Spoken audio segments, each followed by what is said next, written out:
Well, hello, Tony Toppings, UFO Diaries. Just get my camera straight. How are you all? Been a long time no speak, and I've been asked to chat to you. I've been asked to do another UFO diary, answering some of your emails. Lots to talk about, lots to think about. I've called it UFOs and NATO's UFO Assessment Revisited. I'm answering some of your questions. I'm wondering whether any UK broadcaster would have the balls to take on a proper UFO programme like they have in Mexico with Jamie Musan, I think it is. I don't think they would, but we'll see how that goes. Probably all end up on Russia Today, which is something I wouldn't want to do. But there you go. There's some outstanding reports there. So one wonders if a British broadcaster would have the balls to cover all this. We'll have to see on that. But more importantly, your emails. Bob Brighton sent me an email, and then we'll move on to the other stuff. And Bob asks, which, Tony, you talk a bit in your in your media content. Which world leaders do you think know about the UFO situation? So, and the other question from him was also, which world leader would you like to meet to discuss such things? Was his other question. So some considerable thought. I'm going to give my unorthodox reply as I always do, but you might be surprised to know that currently the German government seem to take an interest in the current UFO situation. I have reason to suspect that its current Chancellor takes an interest in it as well. Hello to you, ma'am. Bizarre as that may seem, but you see, nobody's going to tell you that, and you're going to ask, how do I know that? It's because I'm somehow wired into this strange grid of information. The motto of the covert witness, as always, is it's not what you know, it's what you can prove. So we always prove, ladies and gentlemen, that this is the rants of delusional fantasists in a fantasy world when there is real drama going on behind the scenes in the world of paranormal espionage. So, but the world media, I think Mr. Putin is fully aware. The Russian espionage people and Russia as a country in general is fully aware of the UFO situation. The person I'd probably like to have a chat to is the Prime Minister of India about the UFO situation, because India has its own black budget programme and its own little MJ-12, does its own thing with UFOs, they know.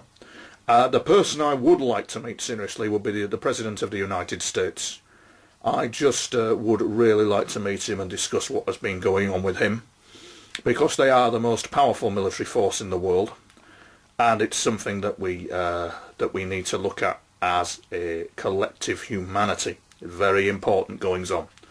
And the Russian psychic espionage elements of all this, because we deal in something called paranormal espionage in my little professional business. Paranormal espionage is a strange game. It really is. And it can get hair-raising. And the Russians had their own unit called Troop 10,003, and they decided, Troop 10,003, to do something called remote influencing. And when you get to that level of remote influencing at a planetary level, when the consciousness and collective of mankind can be affected by thought, powerful enough to manoeuvre it into different directions of consciousness, evolution and evolvement, which is actually where it's at, then you're going to get problems. You, that individual, will get problems, and it's sometimes, if you haven't got the backup, it's best left alone. It's a lousy, stinking, unethical business. But yeah, so I'm maybe sidetracking, but the person I'd like to meet, matey, would be the President Obama. I'd certainly like to meet him and have a chat with him about the UFO situation. I'm not Mr. Cameron's biggest fan either, but there you go. And the next one, I think, was Dave from Derby, who was asking this question. Do MI5 beam thoughts into my head? No, mate, they don't. It goes a little something like this in my game. What you've got to do, pal, is you've got to differentiate between... I think you've got to differentiate between what they do and what's gone on with me. What's gone on with me has been, I've come across, in the course of my work, a Dr. Strangelove type goon squad, who probably are up the compartmentalised tree of national security and would use that technology on individuals. So I know of people who've had the mind control technology used on them, and I know that contactees and UFO experiences are closely monitored.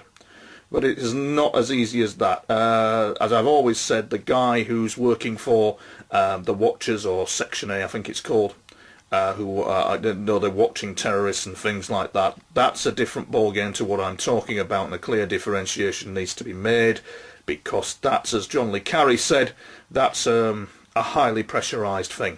It's highly pressurised. The thing I do is highly pressurised, and the work they do is highly pressurised. So I've always, in my media content, differentiated between the two, because you have to, because it's oh so easy to kind of like say, oh well, there's somebody in a room beaming thoughts into my head, and then you get the loon label attached to you, and really that distracts from the real dirty, filthy, unethical problems of mind control technology, which agencies do use. They do. As far as I'm concerned, it wasn't them, it's something higher up the food chain, and they were a goon squad. They were a fucking set of arseholes, pardon my language. And it's as if they entered into a game, which it is, a game of cosmic comical proportions, where the smarter player has played the dice. And that has yielded some fascinating results and brought me, so many years down the line, from 1999 onwards, how I've evolved. It's brought me a great price, a great cost, but it's evolved into something that I never thought in a million years I'd be getting into, to understand what is going on. So from beaming thoughts into my head to understanding the wider plan of the universe through my UFO kind of experiences is quite amazing. I must say, it really is. And there are people out there who are being targeted. There's been some appalling and unethical goings on with all this. I know. I've been a witness to it. I've been subjected to it. So I do know that this goes on. And the thing I would say is that this Strangelove goon squad from my past that targeted me are an embarrassment to the United States and the UK. They are an embarrassment to those who seek to protect the public. They're an embarrassment, these individuals, as far as I'm concerned. And I never thought that I'd evolve to that level to come out with that. But they are. And there was nothing gained from it. It was utterly pointless. And they're beyond contempt. So yes, it does go on, matey. It does, my friend from Derby. It can go on. It does happen. It certainly does. But anyway, no, thanks for... And the other emails as well. I get a lot of supportive emails. And I get the occasional, this guy's a fake. I've checked him out. He doesn't know what he's talking about. He's a bit suspicious to me. Well, frankly, fuck you. Because I am not here to be in a popularity vote. I am not here to seek anyone's approval at all. As soon as you get into seeking people's approval in my game, you're in a dangerous game. As soon as you get into the narcissism level as I am the ambassador to the Space Brothers, I am this, I am that, that can be dangerous as well. What I'm here to do is paint a landscape of what I'm seeing and what is going on. This brings me to an interesting situation, or an interesting observation that could be just far out, ladies and gentlemen. I know at conferences, when I speak at conferences, people do approach me. They do approach me who have been involved at kind of like government level in all this. One woman approached me, very nice lady. She'd retired from the civil service. She said that she worked for a department that dealt with UFOs and the paranormal within the British government, and she would have very much liked to have stood where I would have stood and told people about what was going on. But she said that she knew what the heat was all about, and she couldn't do it. But she will tell me this, she said, that what deeply concerned them was cattle mutilations. It deeply, deeply concerned them. Richard Hall has done some excellent work on all that. And brings me to the point of NATO and NATO's UFO assessment. I always somehow have recently been talking about NATO quite a bit. I've always thought in some schoolboy type fantasy that if there was a Bond villain out there, he'd be on the receiving end of NATO. But in my game, I trust nobody. I trust no one in this game. So what we're talking about is an observation that was made by Robert Dean, Staff Sergeant Robert Dean. And people, various reports on the internet about Robert Dean and something called the assessment. He gave a speech at the UFO conference, magazine conference way back. And he talked about NATO's assessment of the UFO situation. Every government probably in this world has probably done an assessment, including MOD's Project Condign, where they assessed that UFOs was related to plasma. That's interesting. If you then look at some of the stuff in India about the UFO situation, there's a big difference between the reporting of it. But what Robert Dean was talking about was this kind of situation that occurred between NATO and Russia, where UFOs were going in over Russian radar, and the Russians were thinking that NATO was scrambling aircraft, and NATO were thinking that the Russians were scrambling aircraft because the UFOs were coming in over their radar. And that wasn't correct. It nearly caused World War III. World War III, the Third World War, is something that these civilizations out there in the big wider universe are trying to warn us about and prevent before we seriously fuck it up, because they've been there, they know what it's all about. I didn't really think about what Robert Dean was talking about until situations started happening to me just recently, but I didn't really think about it. But I can tell you, ladies and gents, that the universe is populated. There are planets out there, so I understand, vast forestry areas, vast areas of life that we have yet to explore as the human race. They're out there, they're definitely out there. But Robert Dean did this thing where he said that because of the situation regarding UFOs, with Russia thinking that there were NATO planes and NATO thinking there were Russian planes, when in fact they were UFOs travelling at speeds that they could not keep up with, NATO did something called the assessment, and they assessed that there was indeed extraterrestrial visitation going on upon this planet. And they also assessed that it was part of a genetic experimentation. It goes even deeper than that, ladies and gentlemen, and it's something that my research has kind of like manoeuvred into. God knows, because I'm not that scientifically minded, but it seems to be that I'm being shown a certain direction as to this principle of it goes beyond simply genetic evolution. Robert Dean and the assessment. Robert Dean concluded that the assessment had concluded that they, the ETs, were involved in our genetic development at every level. And yes, they are. I would reason to suspect, and it also goes even deeper than that in our understanding of what is going on. And this has led me into some fascinating avenues of research that I'm currently looking at, which is absolutely just fascinating. So, what he did is he then indicated that NATO's assessment concluded, Robert Dean said, not quite word for word, but he said something like this, that the generals and the admirals got very, very jumpy indeed, because it's their job to be paranoid. They got very jumpy because he said at this conference that you could have one of these ETs walk down the street and you would never know. You would literally never know, said Robert Dean. You would never know. They would look like us. And that's the big secret of it all. They look like us, or we look like them, as Robert Dean said. It's no secret really, it's quite open in public that there's some good, very close run things on YouTube there's one particular YouTube clip, one of these ETs who looks like us, quite a good example. What you may find with the They Who Look Like Us brigade is you might find that some of them have concentrationship foreheads, some of them have wider eyes round here, some of them have different noses to us, some of them have different facial structures to us, but they look like us, and we look like them, and we are all part of a universal collective. And this raises some very interesting, I would add, so if I was looking at the assessment, I'd also add something in there based on nearly 40 years of experience, and it's to do with the fact that the They Who Look Like Us share a common consensus with us, even though we are told on the internet, we are told by government, we are told by myriads of sources, we're not alone in the universe, there's only us, no other life exists, we're just finding planets at the moment that may, okay, fair enough, but it's all part of the silence, and it is a silence. So what is interesting to know is the They Who Look Like Us brigade share a common collective and a common spiritual consensus. Even we share it with them, even though it is said that they do not exist.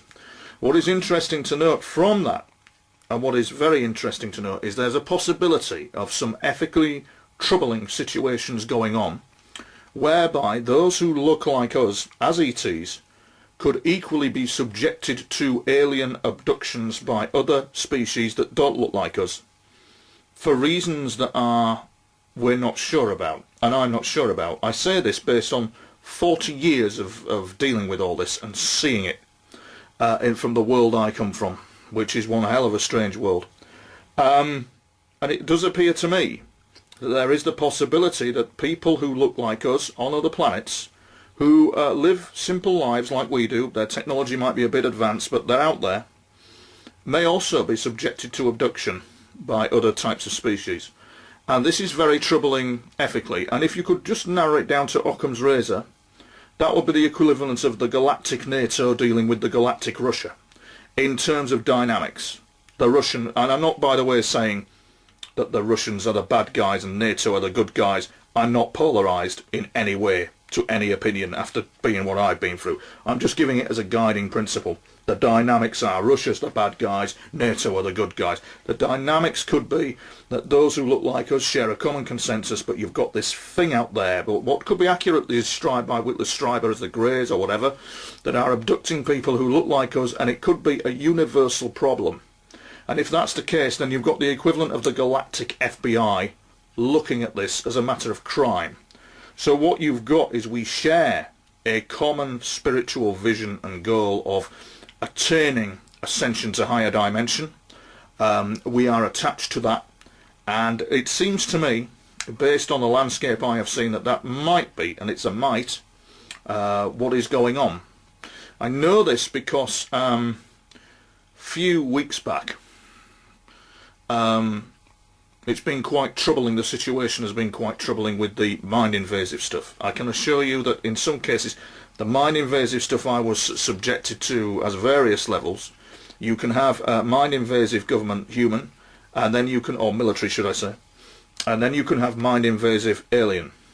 Mind invasive alien is very interesting. If you have a look at some of the NASA gym videos, one in particular, and I only encourage you just to look at it, just the one particular, about what aliens are all about and how they are communicating with the subconscious, I'd recommend that you had a look at it.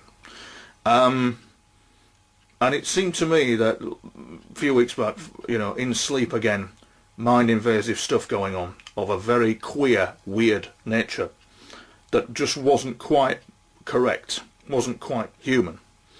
And because I am in a defensive posture and I'm not budging from my, I'll put it in simple principles, from my ascension, from my, not ascension, I'm not budging from the position of divine service, we'll say. Because I'm not budging from that position, because I have kind of two consciousness, one that knows what's going on and one that doesn't in all this caper, I find that a defensive posture is the best way to observe. So on the bloody thing comes, as it always bloody does, hissing and spitting as per normal, but it reveals itself, it keeps revealing itself in the grand scheme of things. And what I saw for the first time in 40 years of dealing with this was something that resembled a grey. Now, I haven't seen one in 40 years of dealing with all this, and I've seen a lot. I'll tell people that I've never seen one, but I came across one. It was there, it was present, and I'm thinking to myself, as I said to my friend in the US who was giving me a hand with all this, that the little bugger's up to something. They're up to something. Whatever it is up to something. And whatever it is, it's quite troubling what it's up to. It needs, if I was a football referee, it'd be shown the red bloody card, because it's just not on. The ethics stink of what it's, but it tries to cover its tracks. It tries to creep around, and it's quite obvious that the grand creator of things, which is, I'm looking at in my research at the moment, that I have reason to suspect there is a grand architecture behind all this. My partner in the US has reached that conclusion as well. A lot of gifted people out there who are reaching these conclusions. The other thing that they're doing as well, just recently, some of the UFO interactions with the guys and girls in the US who are keeping quiet in public but are having interaction. For example, a most beautiful message was sent to me about one of the UFOs flying over the meadow and playing music to the frogs, and the frogs responding, and the UFO just playing. Beautiful, just absolutely beautiful. And then he was indicating that there's a possibility that some kind of ascended intelligent beings are flying over his house. They've been flying over mine. In fact, if you look at Russian cosmonaut reports, That's the place to look at, boys and girls, if you want a cross-referencing with all this. Russian cosmonaut reports, very interesting regarding UFOs and what they had to be through. The cosmonauts reporting that beings came through their craft with beautiful angelic smiles. So you're talking obviously some kind of higher dynamic, some kind of higher civilization that's similar to the movie The Abyss, I would suggest, that's out there, that seems to observe and seems to know what goes on. And according to my friend in the States, they'd turned up to play with the frogs. Isn't that lovely in such a bonkers world? I believe that totally. I believe that the UFO turned up and was playing sweet music to the frogs, and the frogs were riveting. I thought it was just a beautiful moment in what is, ladies and gentlemen, an insane comical game of interaction and paranormal goings on, you know. It really is. So it's good to see that that is going on. To me, I'm not sure where this is all going to lead to. I know that over Thursday night, the other night, we were getting signalled. They were there, the UFOs had come in again, but they were keeping very elusive. I don't know why, and that's what's troubling. So I know the who, the what, the when, but I don't know why. I've no idea why this. I'm not quite sure why this is going on, but I have a rough idea. And again, once again, there was flashes in the sky, as if somebody had a flashlight in the sky above, and they'd signal to me, as they sometimes do. Signal 4 times at me to indicate that they were present for some reason. And it's true to note that they've said to me, especially the ones who look like us, that are blonde and blue-eyed, but if you saw them, you'd go, oh my God, they don't look like us. They clearly indicated that to reveal themselves to me would probably give me a heart attack. I'd need to have medical assistance because I'd be in shock, they said. Well, they know what they're doing, so I don't know. This is a battle, ladies and gentlemen, it appears. This is part of a battle, part of a war that humanity is going through. And it's as if some of them out there in those UFOs, we're not alone, some of them out there in that populated universe are waving a flag for humanity, rooting humanity to kind of like, as Corso said, have a better future, if we can handle it, which I think we can. I think we'll see greater developments in technology. I just hope to God that we don't fuck it up with a nuclear war, because that can happen. And then you've got the interesting conundrum of the man in the castle, man in high castle scenario, as I call it, whereby you can have a situation going on in space-time continuum where it's all happening, where time is non-distant. It's as if everybody can see each other all at the same time, no matter what part of the history spectrum you are on.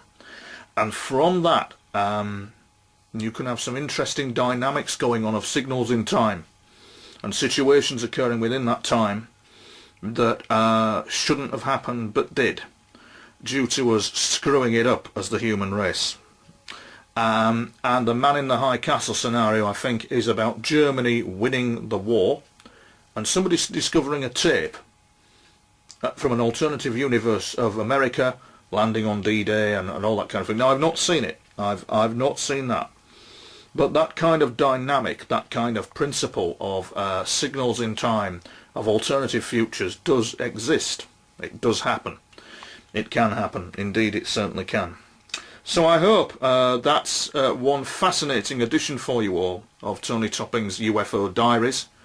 I know that there are people out there who are having interaction with UFOs. I know that there are people in positions of responsibility and power that are having interaction probably with UFOs.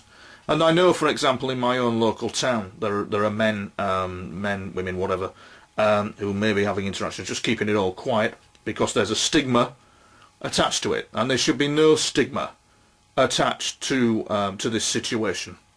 There really shouldn't be, especially in the UK. There shouldn't be any stigma. And I will just say this in closing: anybody who's having contact with what is out there and providing essential information that is in the public and government interest should not be persecuted by elements of state security services, and that includes in the UK as well. It should not be happening. If it is true to say that we are an open, democratic society, then there should be no big deal about this at all. There's me saying there should be no big deal about it. Christ, what it must sound like to people, I've really no idea. Because you see, it's interesting, I'm coming out with all this and I don't maybe realise the impact of what I'm saying.